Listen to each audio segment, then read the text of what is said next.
Ankleshwar court દ્વારા 2024માં ભરણપોષણના એક કેસમાં અંકલેશ્વરના જૂના બોરબાટા બેટ ખાતે રહેતા દીપક ભરત પટેલને હુકમ કરી પત્ની પ્રતિ માસ 4,000 લેખે 11 મહિના 44,000 રૂપિયા ભરણપોષણ આપવાનો હુકમ કર્યો હતો અને જો આ ભરણપોષણ 1 માસમાં નહીં આપે તો 330 દિવસની સાદી કેદની સજા ફટકારી હતી, જે સજાનો હુકમ થતાં જ દીપક પટેલ ઘર છોડી ગાયબ થઈ ગયા હતા.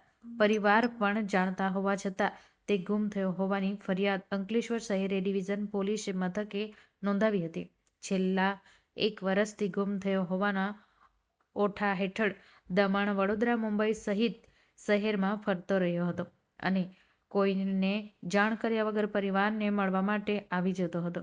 દરમિયાન શહેર એ ડિવિઝન પોલીસ દ્વારા વિવિધ ગુનામાં ફરાર આરોપીઓને ઝડપી પાડવા માટેની કવાયત શરૂ કરી હ્યુમન ઇન્ટેલની ટીમ એક્ટિવ કરી હતી.